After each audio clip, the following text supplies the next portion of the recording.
तो नवरात्रि पर पूजा अर्चना कैसे करें, कलश स्थापना कब करें, कैसे करें, ये तमाम सवाल इस वक्त दर्शकों के मन में होगा और इन सभी सवालों का जवाब हम देंगे। हमारे साथ अलग अलग ज्योतिषाचार्य इस वक्त जुड़ चुके हैं। डॉक्टर महिमा चतुर्वेदी ज्योतिषाचार्य हैं, वो हमारे साथ जुड़ी हुई हैं। पंडित अनुभव शर्मा ज्योतिषाचार्य हमारे साथ जुड़ चुके हैं और इसके साथ ही संध्या शर्मा, ये भी ज्योतिषाचार्य ही हैं, ये भी इस वक्त हमारे साथ जुड़ चुकी हैं। बहुत स्वागत आप सभी का न्यूज़ 18 राजस्थान पर और नवरात्रि की बहुत बहुत शुभकामनाएं। संध्या शर्मा जी, क्योंकि लोग व्रत तो करते हैं, कुछ लोग 9 दिनों का करते हैं, कुछ लोग पहला और आखिरी करते हैं, जिसे चढ़ती और उतरती कहते हैं।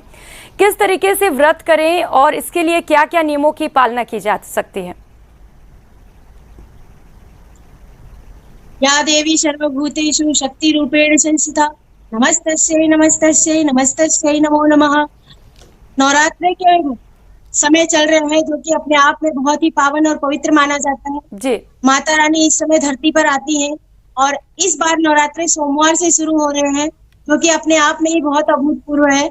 माता रानी इस बार हाथी की सवारी से धरती पर आ रही हैं और जो माता रानी की विदाई का वाहन है वो भी हाथी है, जो कि बहुत ही ज्यादा सुख समृद्धि और जनमानस के हृदय में शांति का अनुभव लेकर आ रहे हैं। इसलिए हमें इस बार की नवरात्रि बहुत ही ज्यादा इम्पोर्टेंट है और इसकी बहुत ही विधि विधान से पूजा करनी चाहिए, जिससे कि सभी साधकों को इसका पूरा अच्छा लाभ मिल सके। संध्या जी, कितना खास इस दिन को माना जाए, क्योंकि आज पहला दिन है, किस तरीके से जो भक्त हैं वो माँ देवी को खुश करें? आज शैलपुत्री की पूजा की जाती है, किस तरीके से माँ शैलपुत्री को खुश किया जा सकता है?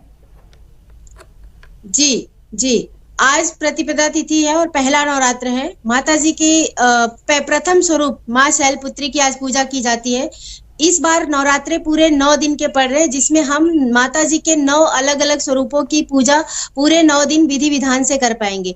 तो आज की जो पूजा विधि है बहुत ही इंपॉर्टेंट है, क्योंकि आज के दिन ही घट स्थापना की जाती है। तो घट स्थापना जब आप करते हैं तो प्रथम देवी माँ शैलपुत्री की पूजा होती है और ये अपने आप में सात्विक देवी है, शक्ति की स्वरूप है और ये आपको हर तरीके का विद्या बुद्धि और बल का प्रदान करती हैं। तो ये एक तरीके का माता का बाल स्वरूप है। आज के दिन जो है वो बाल स्वरूप माता का है, शैलपुत्री का। तो ऐसे कहते हैं कि 9 दिन के अंदर अंदर माता जी बाल्यावस्था से युवावस्था और फिर अलग अलग अवस्थाओं को पार करती हैं, जो साधकों के लिए बहुत ज्यादा जरूरी और इम्पोर्टेंट है। तो आज के दिन जो पूजा अर्चना की जाएगी, ये इंसान के अंदर की बीमारियों को, उनकी परेशानियों को, मानसिक परेशानी को दूर करने के लिए बहुत ही उपयोगी माना जाता है। बिल्कुल संध्या जी, और यही वजह है कि आज खास तौर पर माँ शैलपुत्री की पूजा अर्चना भी की जा रही है। संध्या शर्मा जी, आपके पास आते हुए, क्योंकि इस बार जो नवरात्रि है उसे बहुत खास माना जा रहा है, क्योंकि पूरे 9 दिन पूजा करने का मौका मिल रहा है भक्तों को, तो जरा विस्तार से पूरे 9 स्वरूपों के बारे में बताइएगा और कैसे पूजा अर्चना की जाए उनकी।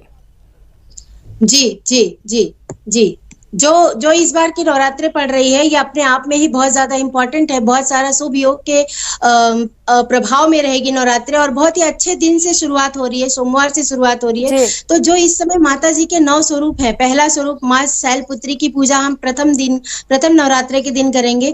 दूसरे दिन माँ ब्रह्मचारिणी की पूजा होती है, जिनको की कहते हैं कि वो साध्वी रूप में रहती है माता और सारे संसार को पोषित करती है। तीसरे दिन माँ चंद्रघंटा की पूजा होती है, जो माता अपने आप में ही बहुत ज्यादा अभूतपूर्व शक्तियों के प्रभाव में रहती हैं। और चौथे दिन माँ कुष्मांडा की पूजा की जाती है। कहते हैं कि पूरा ब्रह्मांड ही उनके अंड में है, इसलिए उनका नाम कुष्मांडा पड़ा हुआ है। छठे दिन माँ स्कंद माता की पूजा की जाती है, जिन्हें कि हम कार्तिकेय की माता भी कहते हैं। तो वो उस दिन की पूजा से जिनको संतान प्राप्ति की इच्छा है उनके लिए वो पूजा बहुत ज्यादा इम्पोर्टेंट होती है। और छठे दिन माँ कात्यायनी की पूजा की जाती है, जिनके माँ कात्यायनी को कहा जाता है कि जिनके वैवाहिक जीवन में समस्या चल रही है, उन्हें वो अगर विधि विधान से और पूरे मन से, पूरे भक्ति भाव से अगर माँ कात्यायनी की पूजा करते हैं तो उनके उनके जीवन की वैवाहिक समस्याएं समाप्त होती हैं। 7वें दिन माँ कालरात्रि की पूजा की जाती है। आपको जी। पता ही होगा कि कालरात्रि को पूरी शक्ति का स्वरूप माना जाता है, उनका उग्र रूप है शक्ति का। कालरात्रि यानी अपने दुश्मनों को खत्म करने की पूरी ताकत और प्रभाव देती है माँ कालरात्रि।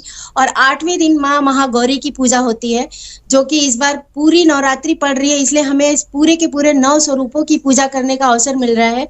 और 9वीं के दिन आपको पता है कि माँ सिद्धिदात्री, जो कि सभी सिद्धियों को देने वाली हैं, उनकी पूजा की जाती है। और अष्टमी और 9वीं के दिन ही कन्या पूजन का बहुत ज्यादा विधान है। जी। अगर कोई भी नवरात्र में करता है, अगर उससे कोई भी भूल चूक या गलती हो जाती है, लेकिन वो अच्छे तरीके से अगर सिर्फ कन्या पूजन ही कर दे, तो भी उसे पूरे नवरात्र का अच्छा फल मिलता है, क्योंकि माँ को पूजा से ज्यादा कन्या पूजा में का प्रभाव उनको सफल बनाता है। बिल्कुल तो कन्या संध्या जी, पूजन आपने डिटेल में बताया और आपने बताया एक एक दिन कैसे लोग अलग अलग माँ के स्वरूपों की पूजा अर्चना करें, कैसे उन्हें खुश करें। फिलहाल समय की कमी है, इसलिए ये चर्चा यहीं पे खत्म करनी पड़ेगी, लेकिन उम्मीद है कि जो दर्शक ये शो देखे होंगे उन्हें ये पता चल गया होगा कि पूजा अर्चना कैसे करनी है, किस विधि विधान से करनी है। बहुत शुक्रिया आप सभी मेहमानों का हमारे साथ जुड़ने के लिए। डॉक्टर महिमा चतुर्वेदी जी आपका, डॉक्टर पंकज अनुभव जी आपका और संध्या शर्मा जी आपका भी। फिलहाल इतना ही, नमस्कार।